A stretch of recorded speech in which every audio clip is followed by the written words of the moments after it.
Assalamualaikum warahmatullahi wabarakatuh. Selamat pagi adik-adik sekalian.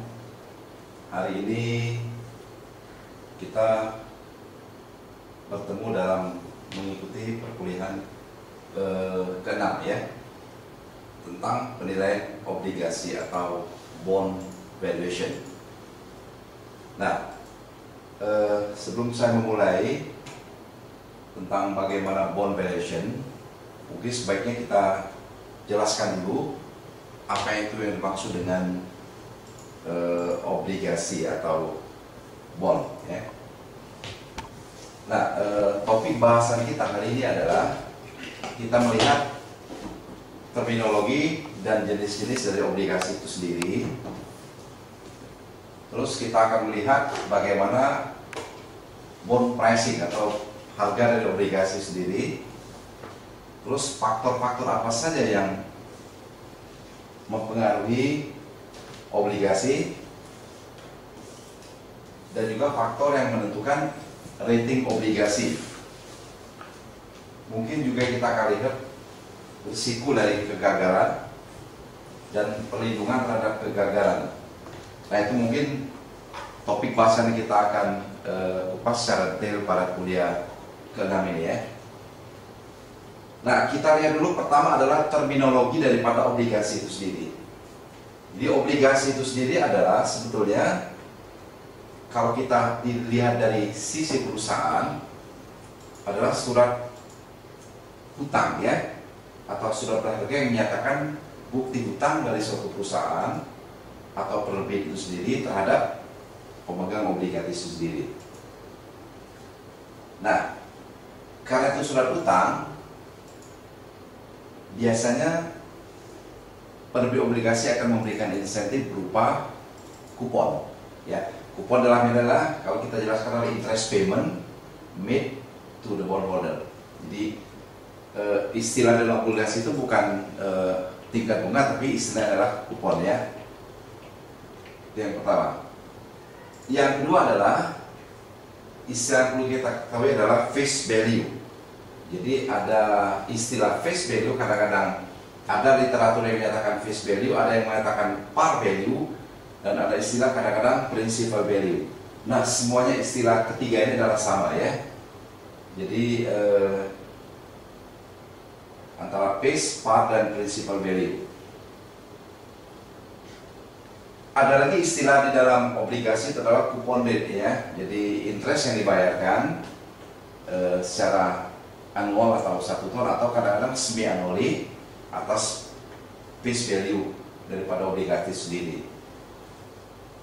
Nah, mungkin itu yang perlu diketahui. Nah, ada satu prinsip yang mungkin perlu diingat, adalah cukup perlu mendapat perhatian kita, adalah bahwa coupon rate is not the discount rate used in the present value.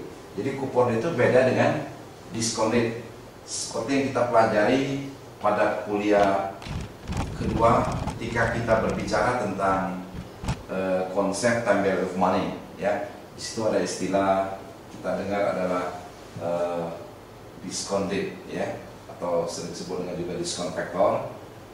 Nah, ini juga agak tidak sama dengan istilah di dalam coupon rate itu sendiri ya. Nah, coupon rate adalah memberitahu bahwa cash flow yang akan dihasilkan dari suatu obligasi sendiri ya. Mungkin itu yang perlu diketahui ya. Nah, berikutnya kita berbicara tentang jenis-jenis obligasi sendiri. Pertama, kita lihat dari sisi penerbit. Artinya siapa yang sering atau pihak-pihak mana saja yang menerbitkan obligasi sendiri. Pertama adalah pemerintah. Jadi pemerintah bisa menerbitkan obligasi ya. Nah, dulunya kita kenal dengan reka bonds ya. Sekarang sudah berubah namanya surat utang negara atau SUN. Nah, bahkan pemerintah telah mendiversifikasi jenis-jenis obligasi yang mereka terbitkan. Jadi ada beberapa istilah, termasuk juga dalam syariah ya. Jadi obligasi syariah. Jadi pemerintah juga menerbitkan obligasi yang berbasis syariah. Kita kenal juga obligasi yang dikeluarkan oleh pemerintah, kita sering kenal istilah ORI, ya, obligasi retail Indonesia. Nah, sisi pemerintah manfaatnya adalah pendanaan. Kita tahu waktu kita belajar analisa laporan keuangan, mungkin kita lihat bahwa sisi obligasi itu berada pada sisi long term debt, ya. Jadi sisi perusahaan atau pemerintah merupakan ini adalah sumber pendanaan. Nah, yang kedua yang bisa mungkin yang akan menerbitkan obligasi adalah korporasi, perusahaan. Jadi perusahaan itu bisa menerbitkan obligasi, ya, korporasi atau non pemerintah. Ini pihak-pihak yang biasanya menerbitkan obligasi. Juga sama kepentingan dengan pemerintah tadi, tidak lain adalah untuk pendanaan. Nah, yang ketiga obligasi berdasarkan kupon, ya. Ada obligasi yang memberikan kupon tetap fix, artinya dari awal sampai maturity daripada obligasi sendiri itu kuponnya tetap tidak berubah-ubah. Itu disebut dengan fixed income, ya. Yang berikutnya mungkin ada floating. Jadi obligasi dengan kupon mengambang atau kita sering kenal floating ini. Artinya kupon yang diberikan oleh penerbit obligasi itu sendiri itu tidak konstan seperti pada fix tadi. Mungkin dalam beberapa periode dia akan mengalami perubahan sesuai dengan biasanya berpatokan kepada perkembangan daripada SBI yang mengikuti. Ini tidak lain adalah untuk merangsang supaya pembeli obligasi itu mau membeli obligasi yang dikeluarkan oleh baik pemerintah maupun korporasi. Yang ketiga adalah zero coupon bonds. Apa maksud dengan zero? Jadi obligasi ini tidak memberikan kupon kepada pemegang obligasi, ya, sampai jatuh tempo. Nah, permasalahannya apa yang akan diterima oleh pemegang obligasi sendiri atau pihak yang membeli obligasi sendiri? Di sini pihak obligasi diuntungkan pada harga obligasi pembelian, di mana harga obligasi biasanya jauh di bawah nilai face atau par value yang ditentukan oleh perusahaan. Saya katakan misalnya perusahaan menerbitkan obligasi katakan saja dengan nilai par value 100 juta usia 5 tahun misalnya. Nah, pada saat pembelian pembeli obligasi tidak membayar pada harga sesuai pada face value. Katakan saja misalnya 30 juta. Jadi pada saat pembelian si investor atau pemegang obligasi itu hanya mengeluarkan cash itu sebesar 30 juta. Nanti saat jatuh tempo, uang yang akan dikembalikan oleh penerbit obligasi itu sesuai dengan nilai yang tertera dalam face value, ya. Nah, berikutnya adalah obligasi berdasarkan option. Option itu pilihan. Jadi ada yang bisa di-call, ada yang non-callable. Artinya yang di-call itu obligasi sebelum jatuh tempo itu bisa ditarik kembali oleh perusahaan, dan ada yang sampai jatuh tempo, ya. Jadi berikut adalah berdasarkan fleksibilitas. Jadi ada obligasi yang bisa dikonversi, mungkin dikonversi kepada saham, ya. Jadi itu dalam kelompok dalam fleksibilitas, ada yang menunggu jatuh tempo. Yang berikutnya berdasarkan jaminan. Jadi obligasi dengan jaminan dan ada obligasi tanpa jaminan. Jadi kalau seandainya perusahaan itu korek, bagi pemegang obligasi yang secure bonds itu mendapatkan jaminan title gedung dan sebagainya. Nah, ini mungkin klasifikasi daripada jenis obligasi, ya. Jadi obligasi sendiri itu sebetulnya banyak sekali variasinya, ya. Nah, topik kita berikutnya adalah kita mau melihat kalau seandainya kita melakukan investasi atau pembelian obligasi, ya. Nah, pada harga berapa obligasi itu akan kita bayar? Sebetulnya konsep ini cukup sederhana, ya. Di dalam obligasi itu ada dua hal yang perlu kita ketahui Itu pertama adalah apa yang kita sebut dengan par, ya. Kita sebut dengan par atau tadi face atau mungkin principal, ya. Jadi nilai daripada obligasi sendiri. Nah, yang kedua adalah kupon. Kupon yang diberikan kepada investor, ya. Mungkin dia diberikan bisa dalam bentuk annually, tahunan, atau mungkin semi-annually, setiap 6 bulan.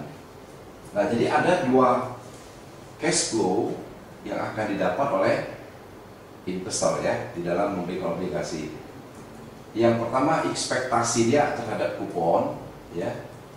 Yang kedua adalah nilai par itu sendiri. Nah, rumusnya sangat sederhana konsep ini, karena obligasi itu kita beli sekarang dan akan kita terimanya nanti, cash flow-nya berupa kupon, dan nilai value-nya akan dikembalikan pada saat jatuh tempo. Nah, karena ini belum kita terima, kita kembali kepada ke konsep nilai waktu daripada uang yang kita pelajari pada awal-awal perkuliahan, ya. Jadi kita hanya mendiskonted kupon itu, ya, selama beberapa periode atau sesuai dengan maturity obligasi sendiri. Terus kita juga mendiskonted par value daripada obligasi itu sendiri, ya. Jadi rumusnya itu adalah dia tidak lain adalah present value dari kupon yang kita diskonted, terus kita tambahkan dengan present value daripada par obligasi itu sendiri. Jadi kalau kita lihat rumus ini adalah kupon, ya, kita diskonted 1 plus R pangkat 1 arti pada periode pertama, terus periode seterusnya sampai periode T, ya, periode tertentu. Nah, contoh sederhana ini adalah bisa dikatakan saja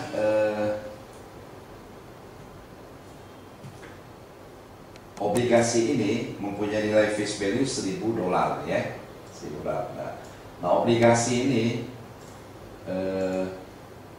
mempunyai mature atau jatuh tempo itu 3 tahun, ya. Obligasi punya 3 tahun maturity-nya. Kita asumsikan bahwa tingkat diskonto itu adalah 3,5%. Nah, obligasi ini memberikan kupon itu sebesar 5,5%. Dibayarkan per tahun. Jadi setiap tahun itu 5,5% dibayarkan. Jadi kalau kita hitung, kuponnya dulu. Jadi berapa kupon yang akan didapat dari obligasi sendiri, itu kita kalikan 5,5% kalikan face value-nya $1.000, ya.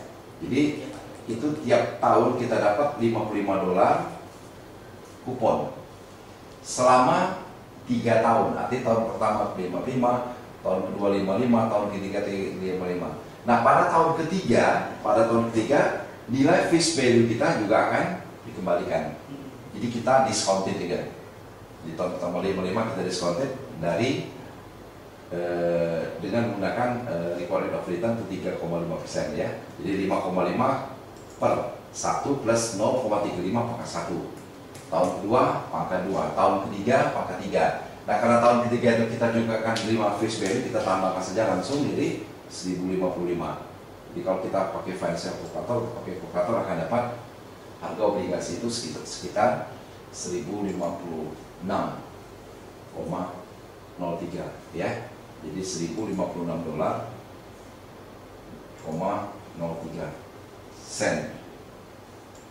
Ya. Terus kita lihat juga secara grafik, ya. Jadi kalau secara grafik kita lihat selama 3 tahun ini price itu akan sekitar menjadi 1000. Ini adalah periode penerimaan, ya. Periode penerimaan. Jadi kalau kita jumlahkan ini, itu dia akan menjadi sekitar 1056,303 jadi. Nah, berikutnya juga masih dalam kaitan dengan contoh tadi.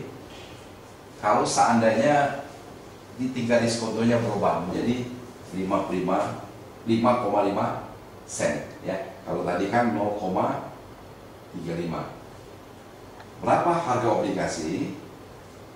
Itu sama seperti tadi ya. Kita present value kan kuponnya ya selama 3 tahun, terus kita diskontir dengan interest 5,5, maka akan dapat $1.000 ya. Jadi face value $1.000 tadi akan dihargai menjadi sama dengan face value $1.000. Terus kita rubah lagi, seandainya kuponnya itu 15%, 15% ya. Nah, harga obligasi akan menjadi $783,09.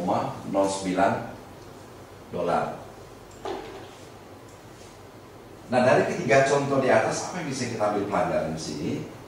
Ya, apa yang bisa kita ambil pelajaran ini dari contoh ketiga di atas ya? Contoh yang pertama adalah tadi dia menerapkan perubahan di dalam diskon atau required of return atau diskon faktornya ini ya. Jadi pertama ini tetap tadi $55, 5,5% face value-nya $1.000 dan tahunnya itu 3 tahun. Yang berubah dari ketiga contoh di atas adalah diskon faktor atau diskon rate itu. Pertama ditetapkan 3,5, terus yang kedua berubah menjadi 5,5, oke. Terus yang ketiga adalah itu berubah jadi 15%. Nah, pada saat dia 3,5, artinya apa kita lihat sini? Kupon itu di atas daripada required of return atau kupon itu lebih tinggi daripada diskon faktornya. Nah, pada saat kupon itu lebih tinggi daripada diskon faktor, maka harga obligasi itu pasti di atas nilai face value-nya. Ya, jadi di atas $1.000. Nah, kondisi seperti ini itu menguntungkan daripada pemegang obligasi. Ya. Contoh yang kedua, kita lihat diskon faktor itu sama dengan kupon yang diberikan oleh penerbit obligasi. Jadi kupon diberikan 5,5, diskon rate atau diskon faktornya adalah itu 5,5 sama. Pada saat yang bersamaan itu harga obligasi itu akan sama dengan nilai face value daripada obligasi sendiri. Jadi nilai akan 1.000 ya. Terus kalau saatnya diskon faktor itu lebih tinggi daripada kupon yang diberikan oleh penerbit obligasi, dalam kondisi kasus ini adalah 15%, artinya 15% itu lebih tinggi daripada 5,5, artinya kupon lebih rendah daripada diskon faktor, daripada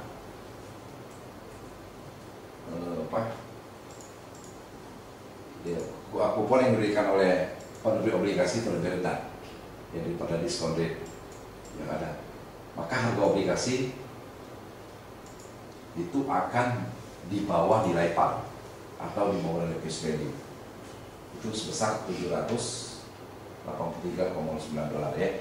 Nah, dari ketiga contoh ini kita bisa ambil suatu kesimpulan ya.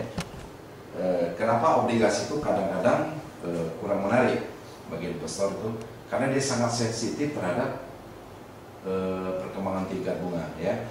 Jadi mau tidak mau penerbit obligasi itu harus berupaya memberikan insentif-insentif lain sehingga pemegang obligasi itu sehingga pembeli obligasi itu mau melakukan investasi dalam obligasi ya.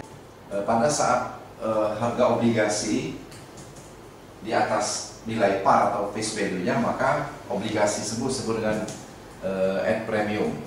Nah, kapan itu terjadi? Jika kupon yang diberikan oleh penerbit obligasi itu lebih tinggi daripada diskon rate atau diskon faktor yang terjadi.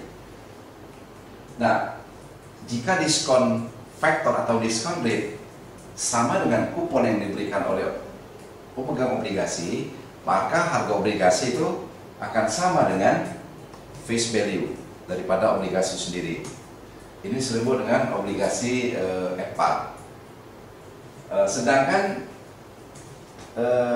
jika kupon yang diberikan oleh penerbit obligasi itu lebih rendah daripada diskon rate yang ada, maka harga obligasi itu akan di bawah nilai face atau di bawah nilai par value.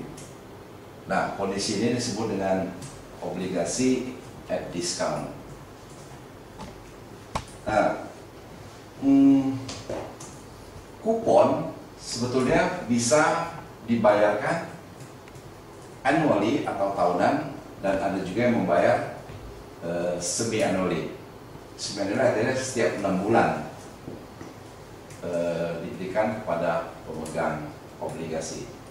Nah, dari contoh ini bisa kita lihat, seandainya contoh di atas tadi itu dibayarkan per 6 bulan, ya.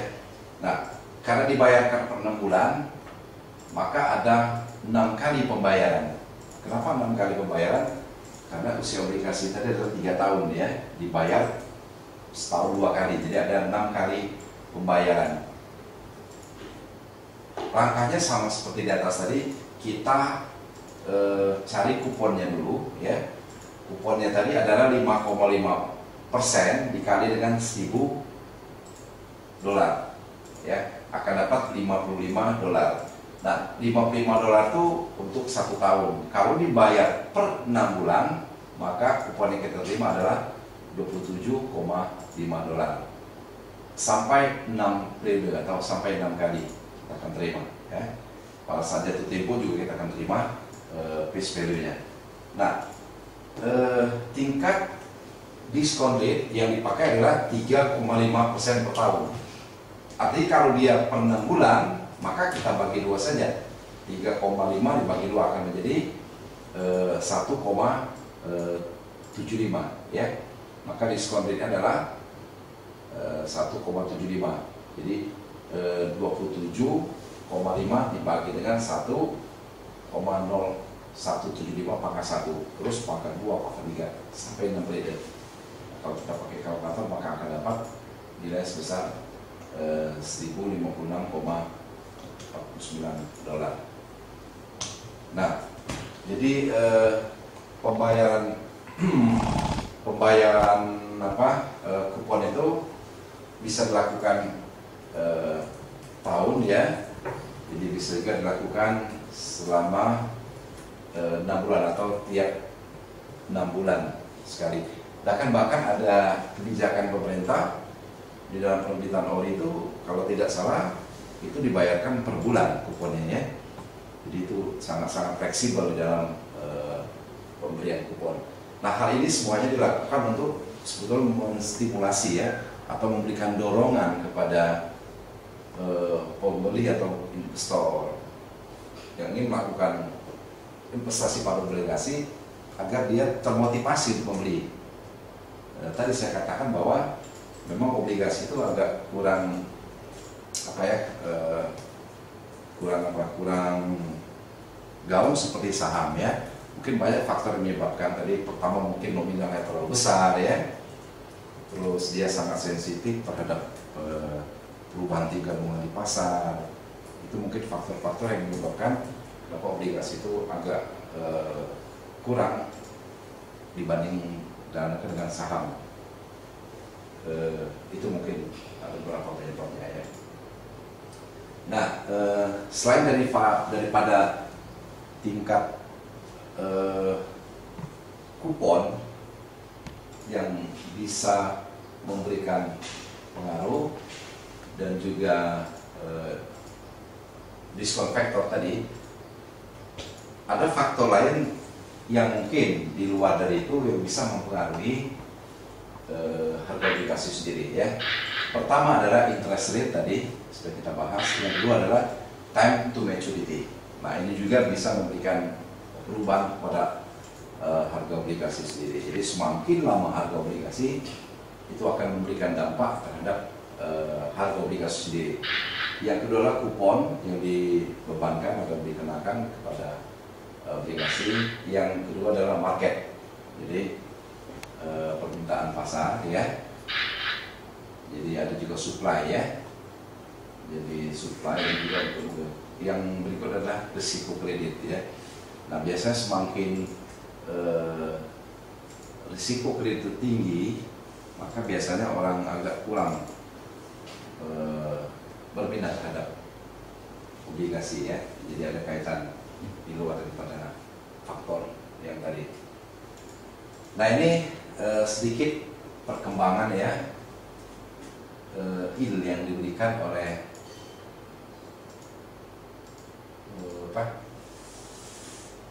obligasi jangka panjang. Ini data yang record dari tahun 54 sampai 2006 ya. Mungkin bisa kita ambil dari Bursa Efek Indonesia dan sebagainya untuk melihat tren ini. Kita lihat ada yang ini cukup berisiko yang jangka bonus ini obligasi ya. Tapi pada umumnya trennya juga dari tahun ke tahun itu meningkat ya.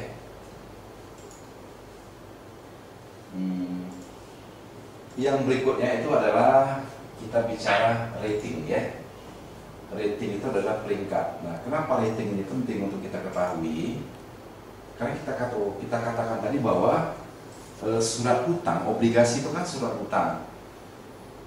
Risiko daripada surat utang itu adalah gagal bayar. Nah, bagi investor itu pasti harus ada pelindungan ya. Nah, maka ada lembaga rating yang menilai peringkat daripada obligasi yang diterbitkan oleh perusahaan, sehingga investor itu tidak dirugikan ya. Kenapa perlu ini? Karena investor tidak bisa langsung akses pada penerbit obligasi sendiri. Jadi ada lembaga resmi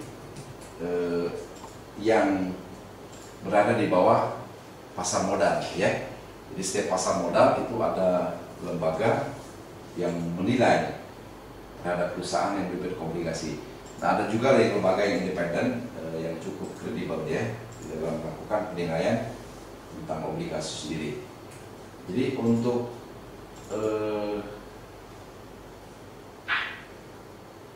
di Indonesia ya, lokal itu kita kenal dengan Pevindo ya, atau singkatan dari Peringkat Efek Indonesia. Jadi dia yang rating peringkat ini.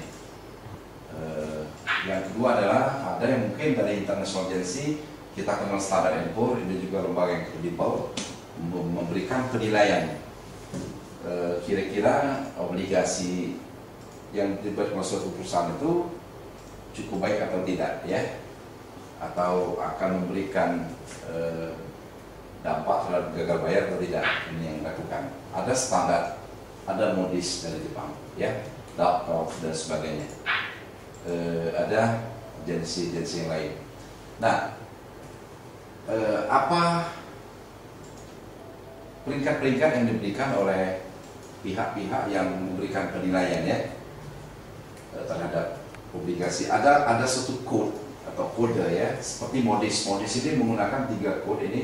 Dia menggunakan alfabet ya, A, AAA, dan juga Standard & Poor's juga menggunakan AAA. Artinya apa?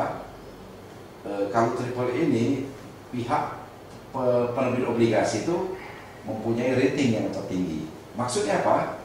Jadi kalau perusahaan itu mampu bayar, jadi mampu bayar kupon dari obligasi yang diterbitkan, dan juga prinsipal atau face value itu akan dikembalikan tepat waktu ya.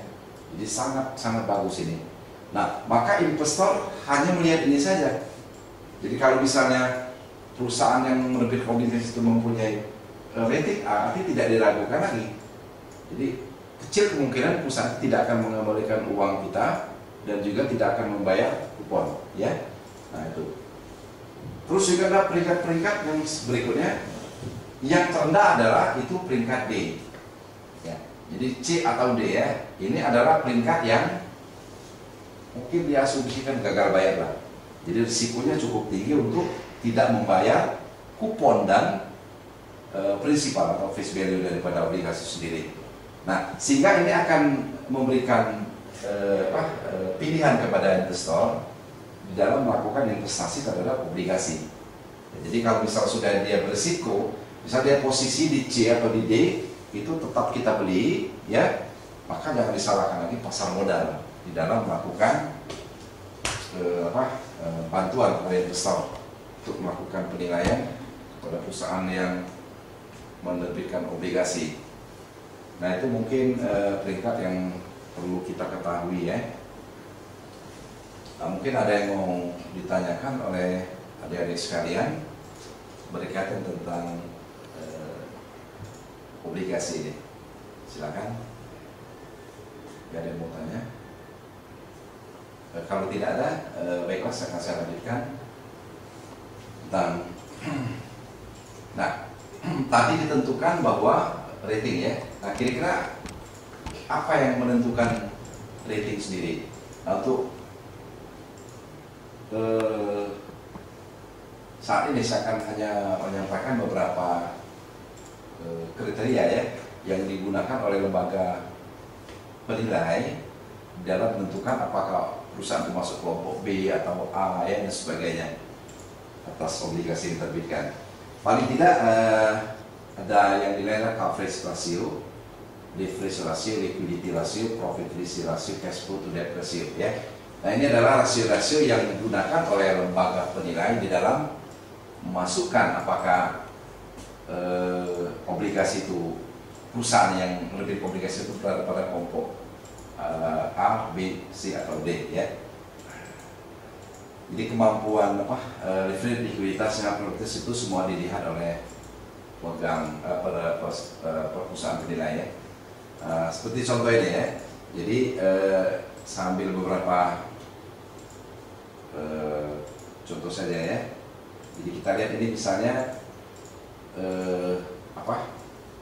total debt total. Jadi ini rasio utang ya. Jadi semakin besar ya, semakin besar utang atau rasio utang pada perusahaan tersebut, maka dia akan memberikan dampak terhadap penilaiannya sendiri. Bisa saya contohkan ini pada saat itu 12,4% ya, maka dia akan masuk dalam kelompok A. Jadi semakin besar utang perusahaan itu, maka perusahaan itu dianggap sebagai perusahaan yang berisiko. Maka rating akan diberikan itu semakin rendah. Kenapa? Kalau perusahaan itu mempunyai utang yang tinggi, maka dikhawatirkan dia akan gagal bayar. Nah, sehingga penilaian pun itu akan dilakukan menurun ya, dari A sampai C. Seandainya 12,4, ini 113,5 itu akan berada pada C. Ini adalah salah satu item yang dipakai di dalam penilaian rating daripada penerbit obligasi sendiri. Nah, ada kriteria-kriteria yang dipakai, nanti akan dijumlahkan apakah dia berada pada kelompok C atau B atau A ya. Ini mungkin yang cukup baik digunakan oleh lembaga rating ya. Nah, mungkin yang perlu diperhatikan adalah di forex ini, jadi risiko kegagalan ya.